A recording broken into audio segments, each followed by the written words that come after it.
प्रायश्चित। दफ्तर में जरा देर से आना अफसरों की शान है। जितना ही बड़ा अधिकारी होता है उतनी ही देर में आता है और उतने ही सवेरे जाता भी है। चपरासी की हाजिरी 24 घंटे की, वह छुट्टी पर भी नहीं जा सकता, अपना एवज देना पड़ता है। खैर, जब बरेली जिला बोर्ड के हेड क्लर्क बाबू मदारी लाल 11 बजे दफ्तर आए तब मानो दफ्तर नींद से जाग उठा। चपरासी ने दौड़कर पैर गाड़ी ली, अर्दली ने दौड़कर कमरे की चिक उठा दी और जमादार ने डाक की किश्त मेज पर लाकर रख दी। मदारी लाल ने पहला ही सरकारी लिफाफा खोला था कि उनका रंग फक हो गया। वे कई मिनट तक आश्चर्यान्वित हालत में खड़े रहे, मानो सारी ज्ञानेंद्रियां शिथिल हो गई हों। उन पर बड़े बड़े आघात हो चुके थे, पर इतने बदहवास वे कभी न हुए थे। बात यह थी कि बोर्ड के सेक्रेटरी की जगह 1 महीने से खाली थी। सरकार ने सुबोध चंद्र को यह जगह दी थी और सुबोध चंद्र वह व्यक्ति था जिसके नाम से ही मदारी लाल को घृणा थी।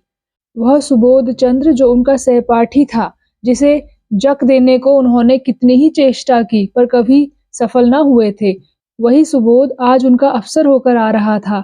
सुबोध की इधर कई सालों से कोई खबर न थी। इतना मालूम था कि वह फौज में भर्ती हो गया था। मदारी लाल ने समझा था मर गया होगा, पर आज वह मानो जी उठा और सेक्रेटरी होकर आ रहा था। मदारी लाल को उसकी माथती में काम करना पड़ेगा। इस अपमान से तो मर जाना कहीं अच्छा था। सुबोध को स्कूल और कॉलेज की सारी बातें अवश्य ही याद होंगी। मदारी लाल ने उसे कॉलेज से निकलवा देने के लिए कई बार मंत्र चलाए, झूठे आरोप लगाए, बदनाम किया। क्या सुबोध सब कुछ भूल गया होगा? नहीं, कभी नहीं। वह आते ही पुरानी कसर निकालेगा। मदारी बाबू को अपनी प्राण रक्षा का कोई उपाय न सूझता था। मदारी और सुबोध के ग्रहों में ही विरोध था।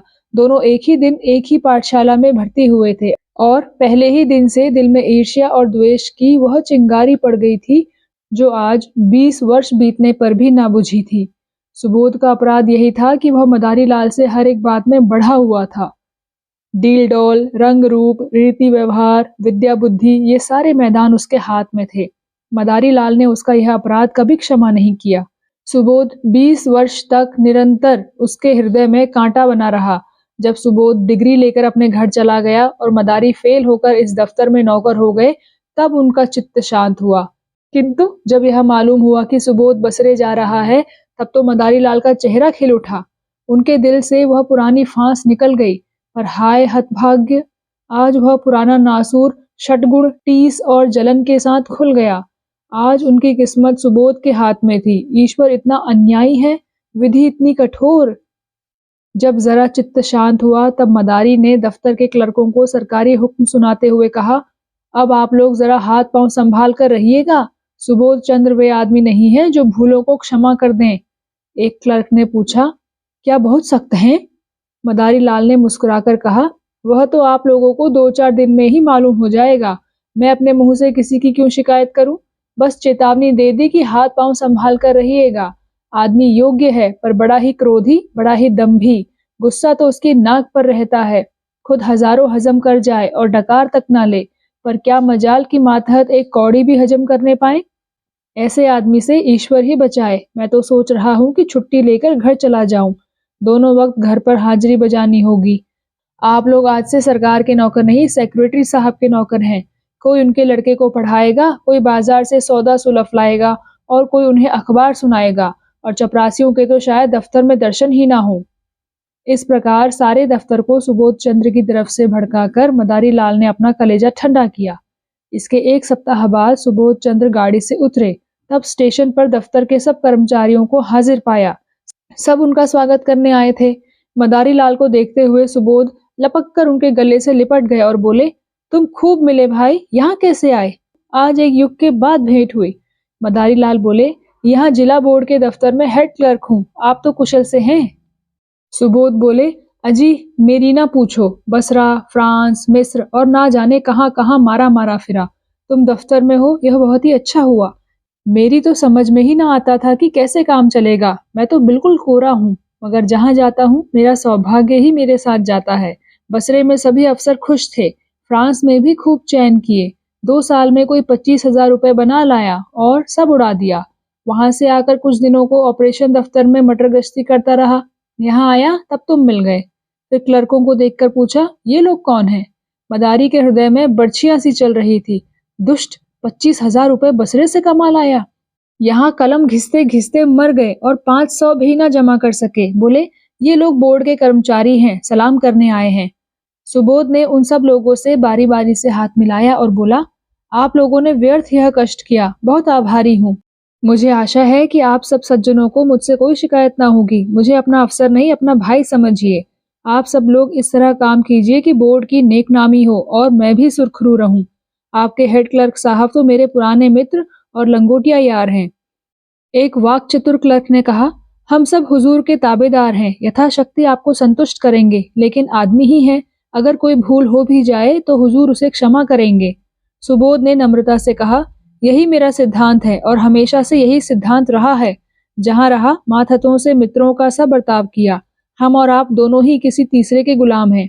फिर रौब कैसा और अफसरी कैसी? हाँ, हमें नेक नियति के साथ अपना कर्तव्य पालन करना चाहिए। जब सुबोध से विदा होकर कर्मचारी लोग चले तब आपस में बातें होने लगी। एक बोला, आदमी तो अच्छा मालूम होता है। दूसरा बोला, हेड क्लर्क के कहने से तो ऐसा मालूम होता था कि सबको कच्चा ही खा जाएगा। तीसरे ने कहा, पहले तो सभी ऐसी बातें करते हैं। चौथा बोला, ये दिखाने के दांत हैं। सुबोध को आए 1 महीना गुजर गया। बोर्ड के क्लर्क, अर्दली, चपरासी सभी उसके बर्ताव से खुश हैं। वह इतना प्रसन्नचित्त है, इतना नम्र है कि जो उससे एक बार मिलता है सदैव के लिए उसका मित्र हो जाता है। कठोर शब्द तो उसकी जबान पर आता ही नहीं। इनकार को भी वह अप्रिय नहीं होने देता, लेकिन द्वेष की आंखों में गुण और भी भयंकर हो जाता है। सुबोध के ये सारे सद्गुण मदारी लाल की आंखों में खटकते रहते हैं। उसके विरुद्ध कोई न कोई गुप्त षड्यंत्र रचते ही रहते हैं। पहले कर्मचारियों को भड़काना चाहा, सफल ना हुए। बोर्ड के मेंबरों को भड़काना चाहा, मुंह की खाई। ठेकेदारों को उभारने का बीड़ा उठाया, लज्जित होना पड़ा। वे चाहते थे कि भूस में आग लगाकर दूर से तमाशा देखें। सुबोध से यूं हंसकर मिलते, यूं चिकनी चुपड़ी बातें करते मानो उसके सच्चे मित्र हैं, पर घात में लगे रहते। सुबोध में सब गुण थे, पर आदमी पहचानना न जानते थे। वे मदारी लाल को अपना दोस्त समझते थे। एक दिन मदारी लाल सेक्रेटरी साहब के कमरे में गए, तब कुर्सी खाली देखी। वे किसी काम से बाहर चले गए थे। उनकी मेज पर 5,000 के नोट पुलिंदों में बंधे हुए रखे थे। बोर्ड के मदरसों के लिए कुछ लकड़ी का सामान बनवाया गया था, उसी के दाम थे। ठेकेदार वसूली के लिए बुलाया गया था। आज ही सेक्रेटरी साहब ने चेक भेजकर खजाने से रुपए मंगवाए थे। मदारी लाल ने बरामदे में झांक कर देखा, सुबोध का कहीं पता नहीं। उनकी नीयत बदल गई। ईर्ष्या में लोभ का सम्मिश्रण हो गया। कांपते हुए हाथों से पुलिंदे उठाए, पतलून की दोनों जेबों में भरकर तुरंत कमरे से निकले और चपरासी को पुकार कर बोले, बाबूजी भीतर हैं? चपरासी आज ठेकेदार से कुछ वसूल करने की खुशी में फूला हुआ था। सामने वाले तमोली की दुकान से आकर बोला, जी नहीं, कचहरी में किसी से बातें कर रहे हैं, अभी अभी तो गए हैं। मदारी लाल ने दफ्तर में आकर एक क्लर्क से कहा, यह मिसिल ले जाकर सेक्रेटरी साहब को दिखाओ। क्लर्क मिसिल लेकर चला गया। जरा देर में लौटकर बोला, सेक्रेटरी साहब कमरे में न थे, फाइल मेज पर रख आया हूँ। मदारी लाल ने मुंह सिकोड़कर कहा, कमरा छोड़कर कहाँ चले जाया करते हैं, किसी दिन धोखा उठाएंगे। क्लर्क ने कहा, उनके कमरे में दफ्तर वालों के सिवा और कोई जाता ही कौन है? मदारी लाल ने तीव्र स्वर में कहा, तो क्या दफ्तर वाले सबके सब देवता हैं? कब किसकी नीयत बदल जाए कोई नहीं कह सकता। मैंने छोटी छोटी रकमों पर अच्छे अच्छों को नीयत बदलते देखा है। इस वक्त हम सभी शाह हैं, लेकिन अवसर पाकर शायद ही कोई चूके। मनुष्य की यही प्रकृति है। आप जाकर उनके कमरे के दोनों दरवाजे बंद कर दीजिए। क्लर्क ने टालकर कहा, चपरासी तो दरवाजे पर बैठा हुआ है। मदारी लाल ने झुंझलाकर कहा, आपसे मैं जो कहता हूँ वह कीजिए। कहने लगे, चपरासी बैठा हुआ है? चपरासी कोई ऋषि मुनि है? चपरासी ही कुछ उड़ा दे तो आप उसका क्या कर लेंगे? जमानत भी है तो 300 की, यहाँ एक एक कागज लाखों का है। यह कहकर मदारी लाल खुद उठे और दफ्तर के द्वार दोनों तरफ से बंद कर दिए। जब चित्त शांत हुआ तब नोटों के पुलिंदे जेब से निकालकर एक अलमारी में कागजों के नीचे छिपाकर रख दिए। फिर आकर अपने काम में व्यस्त हो गए। सुबोध चंद्र कई घंटे भर में लौटे, तब उनके कमरे का द्वार बंद था। दफ्तर में आकर मुस्कुराते हुए बोले, मेरा कमरा किसने बंद कर दिया है भाई? क्या मेरी बेदखली हो गई? मदारी लाल ने खड़े होकर मृदु तिरस्कार दिखाते हुए कहा, साहब गुस्ताखी माफ हो। आप जब कभी बाहर जाएं, चाहे 1 ही मिनट के लिए क्यों हो, तब दरवाजा बंद कर दिया करें। आपकी मेज पर रुपए, पैसे और सरकारी कागज पत्र बिखरे पड़े रहते हैं। न जाने किस वक्त किसकी नीयत बदल जाए। मैंने अभी सुना कि आप कहीं बाहर गए हुए हैं, तब दरवाजे बंद कर दिए। सुबोध चंद्र द्वार खोलकर कमरे में गए, एक सिगार पीने लगे। मेज पर नोट रखे हुए थे, इसकी खबर ही ना थी। सहसा ठेकेदार ने आकर सलाम किया। सुबोध कुर्सी से उठ बैठे और बोले, तुमने बहुत देर कर दी, तुम्हारा ही इंतजार कर रहा था।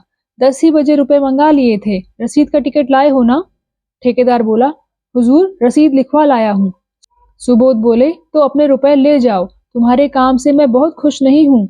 लकड़ी तुमने अच्छी नहीं लगाई और काम में सफाई भी नहीं है।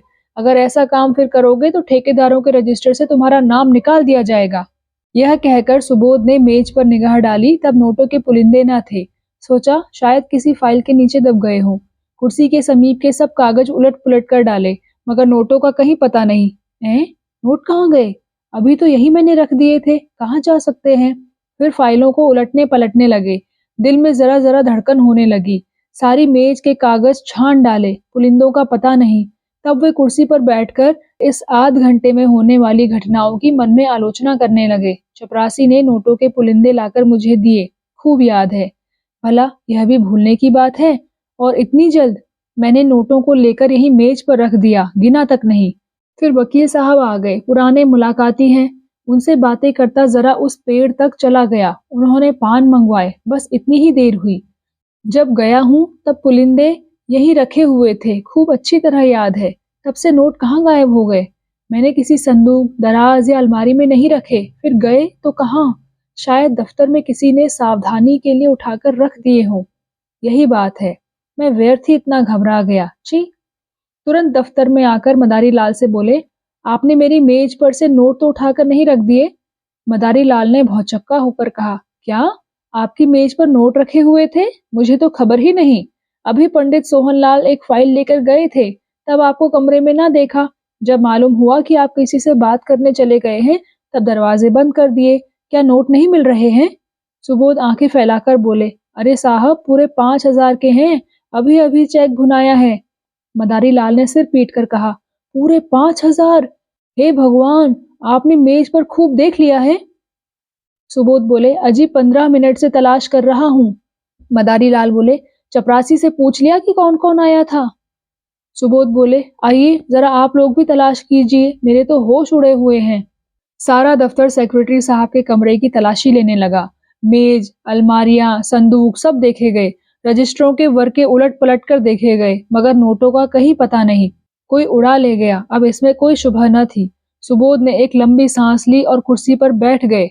चेहरे का रंग फक हो गया, जरा सा मुंह निकल आया। इस समय कोई उन्हें देखता तो समझता कि महीनों से बीमार हैं। मदारी लाल ने सहानुभूति दिखाते हुए कहा, गजब हो गया और क्या, आज तक कभी ऐसा अंधेर ना हुआ था। मुझे यहाँ काम करते 10 साल हो गए, कभी धेले की चीज भी गायब ना हुई। मुझे आपको पहले ही दिन सावधान कर देना चाहिए था कि रुपए पैसे के विषय में होशियार रहिएगा, मगर शुद्धनी थी, ख्याल ना रहा। जरूर बाहर से कोई आदमी आया और नोट उड़ाकर गायब हो गया। चपरासी का यही अपराध है कि उसने किसी को कमरे में जाने ही क्यों दिया। वह लाख कसम खाए कि बाहर से कोई नहीं आया, लेकिन मैं इसे मान नहीं सकता। यहाँ से तो केवल पंडित सोहनलाल एक फाइल लेकर गए थे, मगर दरवाजे से ही झांक कर चले आए। सोहनलाल ने सफाई दी, मैंने तो अंदर कदम नहीं रखा साहब, अपने जवान बेटे की कसम खाता हूँ, जो अंदर कदम भी रखा हो। मदारी लाल ने माथा सिकोड़कर कहा, आप व्यर्थ में कसम क्यों खाते हैं? कोई आपसे कुछ कहता है? फिर धीरे से सुबोध के कान में कहा, बैंक में कुछ रुपए हो तो निकाल कर ठेकेदार को दिए जाएं, वरना बड़ी बदनामी होगी। नुकसान तो हो ही गया, अब उसके साथ अपमान क्यों हो? सुबोध ने करुण स्वर में कहा, बैंक में मुश्किल से 200-400 रुपए होंगे भाईजान। रुपए होते तो क्या चिंता थी, समझ लेता जैसे 25,000 उड़ गए वैसे 30,000 भी उड़ गए। यहाँ तो कफन को भी कौड़ी नहीं। उसी रात को सुबोध चंद्र ने आत्महत्या कर ली। इतने रुपयों का प्रबंध करना उनके लिए कठिन था। मृत्यु के पर्दे के सिवा उन्हें अपनी वेदना, अपनी विवशता को छिपाने की और कोई आड़ न थी। दूसरे दिन प्रातःकाल चपरासी ने मदारी लाल के घर पहुंचकर आवाज दी। मदारी को रात भर नींद न आई थी, घबराकर बाहर आए। चपरासी उन्हें देखते ही बोला, हुजूर, बड़ा गजब हो गया, सेक्रेटरी साहब ने रात को अपनी गर्दन पर छुरी फेर ली। मदारी की आंखें ऊपर चढ़ गई, मुंह फैल गया और सारी देह सिहर उठी, मानो उनका हाथ बिजली के तार पर पड़ गया हो। बोले, छुरी फेर ली? चपरासी बोला, जी हाँ, आज सवेरे मालूम हुआ, पुलिस वाले जमा हैं, आपको बुलाया है। मदारी बोले, लाश अभी पड़ी हुई है? चपरासी बोला, जी हाँ, अभी डॉक्टरी होने वाली है। मदारी बोले, बहुत से लोग जमा हैं? चपरासी बोला, सब बड़े बड़े अफसर जमा हैं। हुजूर, लाश की ओर ताकते नहीं बनता। कैसा भला मानुष हीरा आदमी था। सब लोग रो रहे हैं। छोटे छोटे 2 बच्चे हैं, एक सयानी लड़की है, ब्याहने लायक। बहूजी को लोग कितना रोक रहे हैं, पर बार बार दौड़कर लाश के पास आ जाती है। कोई ऐसा नहीं है जो रुमाल से आंखें ना पोंछ रहा हो। अभी इतने ही दिन आए हुए पर सबसे कितना मेलजोल हो गया था। रुपए की तो कभी परवाह नहीं थी, दिल दरियाव था। मदारी लाल के सिर में चक्कर आने लगा। द्वार की चौखट पकड़कर अपने को संभाल ना लेते तो शायद गिर पड़ते। पूछा, बहूजी रो रही थी?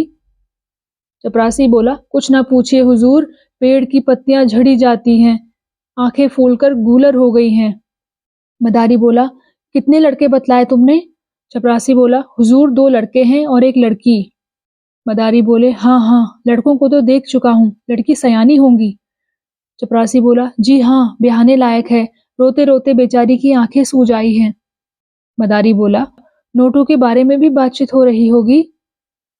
चपरासी बोला, जी हाँ, सब लोग यही कहते हैं, दफ्तर के किसी आदमी का काम है। दरोगा जी तो सोहनलाल को गिरफ्तार करना चाहते थे, पर शायद आपसे सलाह लेकर करेंगे। सेक्रेटरी साहब तो लिख गए हैं कि मेरा किसी पर शक नहीं है। मदारी बोला, क्या सेक्रेटरी साहब कोई खत लिखकर छोड़ गए हैं? चपरासी बोला, हाँ, मालूम होता है छुरी चलाते वक्त याद आई कि सुबह में दफ्तर के सब लोग पकड़ लिए जाएंगे, बस कलेक्टर साहब के नाम चिट्ठी लिख दी। मदारी बोला, चिट्ठी में मेरे बारे में कुछ लिखा है? तुम्हें यह क्या मालूम होगा? चपरासी बोला, हुजूर, अब मैं क्या जानूं। हाँ, इतना सब लोग कहते थे कि आपकी बड़ी तारीफ लिखी है। मदारी की सांस और तेज हो गई। आंखों से आंसू की 2 बड़ी बड़ी बूंदें गिर पड़ी। आंखें पोंछते हुए बोले, वे और मैं एक साथ के पढ़े हैं नंदू। 8-10 साल साथ रहा, साथ उठते बैठते, साथ खाते, साथ खेलते, बस इसी तरह रहते थे जैसे 2 सगे भाई रहते हों। खत में मेरी क्या तारीफ लिखी है, मगर तुम्हें क्या मालूम होगा? चपरासी बोला, आप तो चल ही रहे हैं, देख लीजिएगा। मदारी ने पूछा, कफन का इंतजाम हो गया है? चपरासी बोला, नहीं हुजूर, कहा ना कि अभी लाश की डॉक्टरी होगी, आप जरा जल्दी चलिए, ऐसा ना हो कोई दूसरा आदमी बुलाने आता हो। मदारी बोले, हमारे दफ्तर के सब लोग आ गए होंगे? चपरासी बोला, जी हाँ, इस मोहल्ले वाले तो सभी थे। मदारी ने पूछा, पुलिस ने मेरे बारे में तो उनसे कुछ पूछताछ नहीं की? चपरासी बोला, जी नहीं, किसी से भी नहीं। मदारी लाल अब सुबोध चंद्र के घर पहुंचे, तब उन्हें ऐसा मालूम हुआ कि सब लोग उनकी तरफ संदेह की आंखों से देख रहे हैं। पुलिस इंस्पेक्टर ने तुरंत उन्हें बुलाकर कहा, आप भी अपना बयान लिख दें, और सबके बयान तो लिख चुका हूँ। मदारी लाल ने ऐसी सावधानी से अपना बयान लिखाया कि पुलिस के अफसर भी दंग रह गए। उन्हें मदारी लाल पर शुभा होता था, पर इस बयान ने उसका अंकुर भी निकाल डाला। इसी वक्त सुबोध के दोनों बालक रोते हुए मदारी लाल के पास आए और कहा, चलिए, आपको अम्मा बुलाती है। दोनों मदारी लाल से परिचित थे। मदारी लाल यहाँ तो रोज ही आते थे, पर घर में कभी नहीं गए थे। सुबोध की स्त्री उनसे पर्दा करती थी। यह बुलावा सुनकर उनका दिल धड़क उठा। कहीं इसका मुझ पर शुभा न हो, कहीं सुबोध ने मेरे विषय में कोई संदेह न प्रकट किया हो। कुछ झिझकते हुए, कुछ डरते हुए भीतर गए। तब विधवा का करुण विलाप सुनकर कलेजा कांप उठा। उन्हें देखते ही उस अबला के आंसुओं का कोई दूसरा सोता खुल गया और लड़की तो दौड़कर इनके पैरों से लिपट गई। दोनों लड़कों ने भी घेर लिया। मदारी लाल को उन तीनों की आंखों में ऐसी अथाह वेदना, ऐसी हृदय विदारक याचना भरी हुई मालूम हुई कि वे उनकी ओर देख न सके। उनकी आत्मा उन्हें धिक्कारने लगी। जिन बेचारों को उन पर इतना विश्वास, इतना भरोसा, इतनी आत्मीयता, इतना स्नेह था, उन्हीं की गर्दन पर उन्होंने छुरी फेरी। उन्हीं के हाथों यह भरा पूरा परिवार धूल में मिल गया। इन असहायों का अब क्या हाल होगा? लड़की का विवाह करना है, कौन करेगा? बच्चों के लालन पालन का भार कौन उठाएगा? मदारी लाल को इतनी आत्मग्लानि हुई कि उनके मुंह से तसल्ली का एक शब्द भी ना निकला। उन्हें ऐसा जान पड़ा कि मेरे मुख में कालिख पुती है, मेरा कद कुछ छोटा हो गया है। उन्होंने जिस वक्त नोट उड़ाए थे, उन्हें गुमान भी न था कि उसका यह फल होगा। केवल सुबोध की जिच करना चाहते थे, उनका सर्वनाश करने की इच्छा न थी। शोकातुर विधवा ने सिसकते हुए कहा, भैया जी, हम लोगों को वे मझधार में छोड़ गए। अगर मुझे मालूम होता कि मन में यह बात ठान चुके हैं, तो अपने पास जो कुछ था वह सब उनके चरणों पर रख देती। मुझसे तो वे यही कहते रहे कि कोई ना कोई उपाय हो जाएगा। आप ही के मार्फत वे कोई महाजन ठीक करना चाहते थे। आपके ऊपर उन्हें कितना भरोसा था कि कह नहीं सकती। मदारी लाल को ऐसा मालूम हुआ कि कोई उनके हृदय पर नश्तर चला रहा है। उन्हें अपने कंठ में कोई चीज फंसी हुई जान पड़ती थी। रामेश्वरी ने फिर कहा, रात सोए तब खूब हंस रहे थे, रोज की तरह दूध पिया, बच्चों को प्यार किया, थोड़ी देर हारमोनियम बजाया और तब कुल्ली करके लेटे। कोई ऐसी बात न थी जिससे लेश मात्र भी संदेह होता। मुझे चिंतित देखकर बोले, तुम व्यर्थ घबराती हो। बाबू मदारी लाल से मेरी पुरानी दोस्ती है, आखिर वह किस काम आएगी? मेरे साथ के खेले हुए हैं, इस नगर में उनका सबसे परिचय है, रुपयों का प्रबंध आसानी से हो जाएगा। फिर न जाने कब मन में यह बात समाई, मैं नसीब जली ऐसी सोई कि रात को मिनकी तक नहीं। क्या जानती थी कि वे अपनी जान पर खेल जाएंगे। मदारी लाल को सारा विश्व आंखों में तैरता हुआ मालूम हुआ। उन्होंने बहुत जब्त किया मगर आंसुओं के प्रवाह को न रोक सके। रामेश्वरी ने आंखें पोंछकर फिर कहा, भैया जी, जो कुछ होना था वह तो हो चुका, लेकिन आप उस दुष्ट का पता जरूर लगाइए जिसने हमारा सर्वनाश कर दिया है। यह दफ्तर के ही किसी आदमी का काम है, वे तो देवता थे। मुझसे यही कहते रहे कि मेरा किसी पर संदेह नहीं है, पर है यह किसी दफ्तर वाले का ही काम। आपसे केवल इतनी विनती करती हूँ कि उस पापी को बचकर न जाने दीजिएगा। पुलिस वाले शायद कुछ रिश्वत लेकर उसे छोड़ दें। आपको देखकर उनका यह हौसला ना होगा। अब हमारे सिर पर आपके सिवा और कौन है? किससे अपना दुख कहें? लाश की यह दुर्गति होनी भी लिखी थी। मदारी लाल के मन में एक बार ऐसा उबाल उठा कि सब कुछ खोल दें, साफ कह दें कि मैं ही वह दुष्ट, वह अधम, वह पामर हूँ। विधवा के पैरों पर गिर पड़े और कहें, वह छुरी इस हत्यारे की गर्दन पर फेर दो, पर जबान न खुली। इसी दशा में बैठे बैठे उनके सिर में ऐसा चक्कर आया कि वे जमीन पर गिर पड़े। तीसरे पहर लाश की परीक्षा समाप्त हुई। अर्थी जलाशय की ओर चली। सारा दफ्तर, सारे हुक्काम और हजारों आदमी साथ थे। दाह संस्कार लड़कों को करना चाहिए था, पर लड़के नाबालिग थे, इसलिए विधवा चलने को तैयार हो रही थी कि मदारी लाल ने जाकर कहा, बहू जी, यह संस्कार मुझे करने दो। तुम क्रिया पर बैठ जाओगी तो बच्चों को कौन संभालेगा? सुबोध मेरे भाई थे, जिंदगी में उनके साथ कुछ सुलूक ना कर सका। अब जिंदगी के बाद मुझे दोस्ती का कुछ हक अदा कर लेने दो। आखिर मेरा भी तो उन पर कुछ हक था। रामेश्वरी ने रोकर कहा, आपको भगवान ने बड़ा उदार हृदय दिया है भैया जी, नहीं तो मरने पर कौन किसको पूछता है। दफ्तर के और लोग जो आधी आधी रात तक हाथ बांधे खड़े रहते थे, झूठी बात पूछने ना आए कि जरा ढांढस होता। मदारी लाल ने दाह संस्कार किया। 13 दिन तक क्रिया पर बैठे रहे।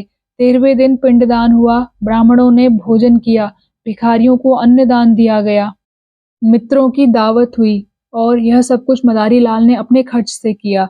रामेश्वरी ने बहुत कहा कि आपने जितना किया उतना ही बहुत है, अब मैं आपको और जेरबार नहीं करना चाहती। दोस्ती का हक इससे ज्यादा और कोई क्या अदा करेगा? मगर मदारी लाल ने एक ना सुनी। सारे शहर में उनके यश की धूम मच गई। मित्र हो तो ऐसा हो। 16वें दिन विधवा ने मदारी लाल से कहा, भैया जी, आपने हमारे साथ जो उपकार व अनुग्रह किए हैं उनसे हम मरते दम तक ऊऋण नहीं हो सकते। आपने हमारी पीठ पर हाथ न रखा होता तो न जाने हमारी क्या गति होती। कहीं रुख की भी छां तो नहीं थी। अब हमें घर जाने दीजिए, वहां देहात में खर्च भी कम होगा और कुछ खेती बाड़ी का सिलसिला भी कर लूंगी। किसी न किसी तरह विपत्ति के दिन कट ही जाएंगे। इसी तरह हमारे ऊपर दया रखिएगा। मदारी लाल ने पूछा, घर पर कितनी जायदाद है? रामेश्वरी बोली, जायदाद क्या है, एक कच्चा मकान है और 10-12 बीघे की काश्तकारी है। पक्का मकान बनवाना शुरू किया था मगर रुपए पूरे ना पड़े, अभी अधूरा पड़ा हुआ है। 10-12 हजार खर्च हो गए और अभी छत पड़ने की नौबत नहीं आई। मदारी बोले, कुछ रुपए बैंक में जमा है या बस खेती का ही सहारा है? विधवा बोली, जमा तो एक पाई भी नहीं है भैया जी, उनके हाथ में रुपए रहने ही नहीं पाते थे, बस वही खेती का सहारा है। मदारी बोला, तो उन खेतों में इतनी पैदावार हो जाएगी कि लगान भी अदा हो जाए और तुम लोगों की गुजर बसर भी हो? रामेश्वरी बोली, और कर ही क्या सकते हैं भैया जी, किसी न किसी तरह जिंदगी तो काटनी ही है। बच्चे ना होते तो मैं भी जहर खा लेती। मदारी बोला, और अभी बेटी का विवाह भी तो करना है। विधवा बोली, उसके विवाह की अब कोई चिंता नहीं, किसानों में ऐसे बहुत से मिल जाएंगे जो बिना कुछ लिए दिए विवाह कर लेंगे। मदारी लाल ने एक क्षण सोचकर कहा, अगर मैं कुछ सलाह दूं तो उसे मानेंगी आप? रामेश्वरी बोली, भैया जी आपकी सलाह ना मानूंगी तो किसकी सलाह मानूंगी, और दूसरा है ही कौन। मदारी बोला, तो आप अपने घर जाने के बदले मेरे घर चलिए। जैसे मेरे बाल बच्चे रहेंगे वैसे ही आपके भी रहेंगे। आपको कष्ट ना होगा। ईश्वर ने चाहा तो कन्या का विवाह भी किसी अच्छे कुल में हो जाएगा। विधवा की आंखें सजल हो गई। बोली, मगर भैया जी सोचिए। मदारी लाल ने बात काट कर कहा, मैं कुछ ना सोचूंगा और ना कोई उज्र सुनूंगा। क्या दो भाइयों के परिवार एक साथ नहीं रहते? सुबोध को मैं अपना भाई समझता था और हमेशा समझूंगा। विधवा का कोई उज्र ना सुना गया। मदारी लाल सबको अपने साथ ले गए और आज 10 साल से उनका पालन कर रहे हैं। दोनों बच्चे कॉलेज में पढ़ते हैं और कन्या का एक प्रतिष्ठित कुल में विवाह हो गया है। मदारी लाल और उनकी स्त्री तन मन से रामेश्वरी की सेवा करते हैं और उनके इशारों पर चलते हैं। मदारी लाल सेवा से अपने पाप का प्रायश्चित कर रहे हैं।